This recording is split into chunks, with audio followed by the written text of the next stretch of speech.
Welcome to this post-match press conference, MTN 8 semi-final second leg. We've just seen Orlando Pirates advancing to the final, which will be taking place 2 weeks from now on the 7th of October. We've just announced the venue as well. Moses Mabhida Stadium in Durban will host the final. I'm joined by the away team coach, Coach Steve Barker, just to give us his thoughts on the match. Coach, maybe opening question will just be a summary of the 90 minutes. Yeah, obviously I thought we started the game really well. I thought our sort of plan and structure that we had set out to achieve, I think frustrated Pirates. They weren't able to really play through and Blondlaw or Baloni, as well as keeping players like Seleng and Masunganya quiet. I think we applied a lot of good pressure, and then on transition and sometimes the early ball over the top caused them problems. So I thought the first half was really solid, good performance. We probably created far more chances in the first half than we did second half. A couple of little bit of unluckiness in the first half not to maybe sneak a second goal. But well pleased with the performance going into half time at 1-0. I thought we fully deserved it. Second half, a little bit obviously, the game plan was always to try and stay in the game for as long as possible. We didn't want to be out of the game and it's 30 minutes to go. So 30 minutes ago we needed a goal to advance. And obviously the players had really expended a lot of energy. People like Devin Titus, Ikram Reyners and Jaden Adams. And then we had to sort of make substitutes with a bit of cramp and injury. Try to freshen things up. We lost a little bit of our structure and sort of playing the ball and moving them around in the second half. We are obviously a little bit anxious, the players, I think, playing it a bit forward too early. But in saying that, there were a little bit of a half moment here and a half moment there. But when you do that and you're chasing the game to get into a final, you leave yourself a bit exposed. So obviously second half they had some moments where they transitioned against us and looked a little bit dangerous. But there was nothing we could lose. Even if they scored, it wouldn't have changed the picture. A second goal for us, then the only thing would have then been a penalty shootout. So yeah, I can just be proud of what the lads done out there. It's been a tough week for us emotionally, plus from an injury point of view. Players like Fawaz Basadine and Dino van Rooyen, really solid fullbacks for us. Obviously the loss of Mtetwa, the red card to Toure. So yeah, a lot of players got an opportunity today to put their hands up. As I said before the game, we started with 6 players that were playing DDC still 2-3 years ago, with Mervyn Boji on the bench, so a very young squad out there, and they can be very proud of what they've done today. To take Pirates, to the brink, almost getting into a final, having played them now 3 times, beaten them twice. I think in the end of the day, the difference, obviously it turned out to be the away goal, which they scored in additional time in Cape Town. To make it 2-1 after playing the majority of the match with 10 men. So, I think we've shown that we can compete with the bigger teams. It's now just really important for us to now refocus on our league campaign now that we haven't made the final. So yeah, bittersweet. You won the battle today, but you lost the war. So happy with the performance, very pleased with the performance, proud of the performance, but obviously disappointed that we've come so close again to a final and we haven't got over the line. Thank you, Coach. Questions from the floor? Just by a show of hands. We put the microphone there. Can we start here? Hello.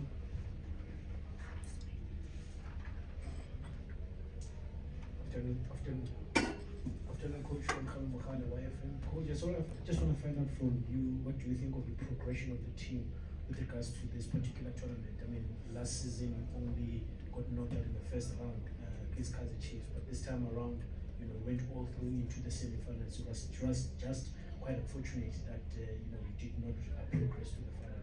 What do you think of the two stints together? Yeah, I think obviously last year we also again lost on a penalty shootout to make a semi-final, and again we came very close in the Nedbank, losing on penalties in the semi-final, and again really going close in this one. So we are knocking on the door. There has obviously been progression of the squad in terms of our competitiveness.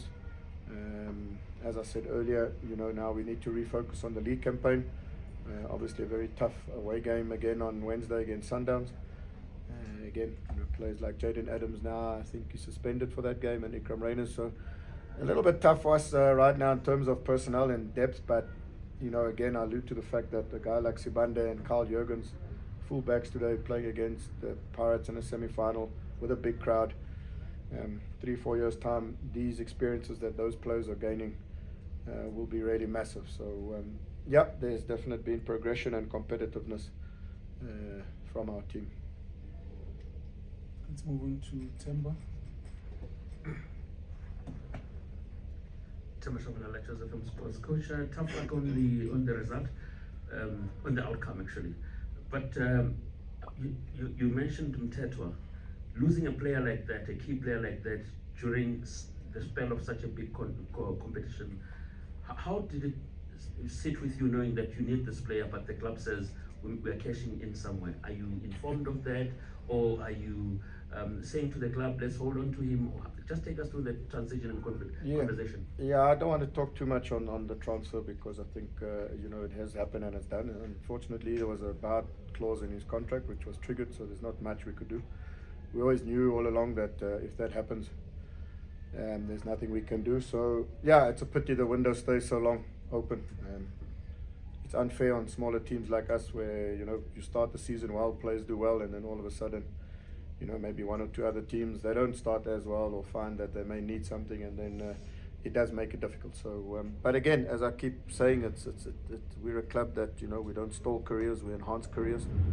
And we wish him well, and you could see today a player like Sishle Nduli, who's maybe been playing bridesmaid to Tetwa as a footballer, quality footballer himself. The amount of effort he put in, breaking down attacks, was special to see. So it's their time now. They need to step up. We can't dwell on that anymore. It's over, and now we need to look forward with the personnel that we have. Mahlatsi.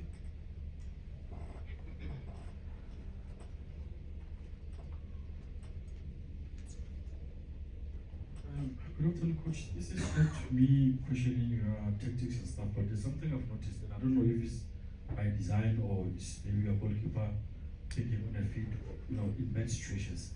This new phenomenon of playing from the back, is it something that we really, believe in, you instill in this guy, or what? Because I've noticed that most of the times, more than half the times, he hoofs the ball, over, and Pirates gets possession and then they attack you again. What's your view on this whole issue of playing from the back and what your goalkeeper keeps on doing all the time?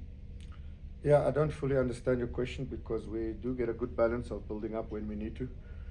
We also know that Pirates do play a high line, and we have the pace of Titus and Reyners, and if you look at the chances that we created were from direct balls in behind. So maybe against another opposition that might not be the tactic, but today at first half especially, if you look at Titus in behind, if you look at Ikram Reyners in behind, in the worst case scenario, you played over and it goes out, you still have 10 players behind the ball. So I thought first half especially, we also at times built up well, and we used the ball wisely. But when you do have young players, Carl Jurgens, who's just graduated from DDC, Sibanda, Tabu, Molaswani and Ati, it's their first game as a combination. It's difficult then to do build up when you haven't really had time with the personnel. Dino van Rooyen and Fawaz not being available. So we just had to get the balance right of not getting too clever and too cute in our build up and get punished, and then also at the same time, can we be positive? Can we turn them? Can we get it in behind? So I thought the tactic worked quite well. Okay, Lorenz, and then final question, Mark Lisa. Coach, obviously previous seasons you lost some players as well, but it was just business as usual. Other players stepped up.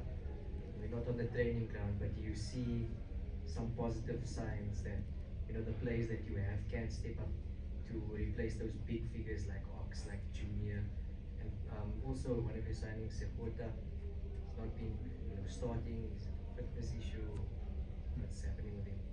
Yeah, no, look, I am confident. Obviously, as you say, one cannot sit and hide the fact that you've lost some real big personalities and good quality players. That's why people pay good money for them, so they obviously are of the quality. However, it does create opportunity for others. You know, a player like Antonio van Wyk, KG. You know, with KG, he had a very poor preseason, didn't play really many matches. You know, there's a lot of work to be done with him from a tactical point of view. But he has some special qualities that not many players have, the ability to go past people. You know, he's got a great left foot. So it's now just finding the right time and the right sort of situations to, you know, get him playing again and having that big impact. So it goes without saying that if you do lose players like that, then, you know, you need others to step up and put their hand up and step up. I think a player like Janino Palace for me has been absolutely a great signing for us. You know, his work rate, his quality on the ball. You know, he's aerially strong. He's got a long foot, so a lot of sort of things you think he's lost the ball, but he gets a touch. So he's been really, really good for us.